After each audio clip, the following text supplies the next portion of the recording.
ജീവിതമായ 1000 പ്രശ്നങ്ങളുണ്ടാവും. അതൊന്നും നീ കാര്യാക്കണ്ട. അത് നീ പറഞ്ഞാ മതി. ആരാ ചോദിക്ക? ആരും ചോദിക്കില്ല. ഇരിക്കവിടെ. അതൊക്കെ മതി. മോളെ എന്താ ചേട്ടാ? മോള് ആരുടെ ഒപ്പം സംസാരിച്ചോണ്ടിരിക്കുന്നെ? ഇതെന്റെ ഫ്രണ്ടാ. 2 ദിവസം എന്റെ വീട്ടിൽ നിക്കാൻ വന്നതാ. പെണ്ണിന് ലേശം പ്രാന്തുണ്ടെന്ന് തോന്നുന്നുണ്ട്. എന്തേലും ആവട്ടെ, എനിക്ക് കച്ചവടം കിട്ടിയാ മതി. നിനക്ക് ചായ പോരെ? ചേട്ടാ 2 ചായ. ആ മോളെ, രണ്ടുപേരും ഇരിക്കും, ഇപ്പൊ തരാം. എടി, നമുക്ക് 2 പേർക്കും കൂടി ഒരു ചായക്കട തുടങ്ങിയാലോ? അതൊന്നും കുഴപ്പമില്ല, ഞാൻ സൂപ്പറായിട്ട് ചായ വെക്കും. മോളെ, ഇതാ 2 പേർക്കും ചായ. ആ ശരി ചേട്ടാ, ഇന്നാടി കുടിക്കി.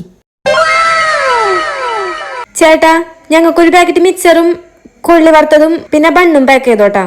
ആ, ഈ മാസത്തെ കച്ചവടം ഈ പ്രാന്തത്തികാരനും അടിപൊളിയായി. എന്നാ മോളെ വെച്ചിട്ടുണ്ട്. ഞാനും പ്രാന്തുള്ള പോലെ ഒന്ന് അഭിനയിച്ചേക്കാം. എങ്ങനെയുണ്ട് മോളെ, ചായയൊക്കെ സൂപ്പർ അല്ലേ?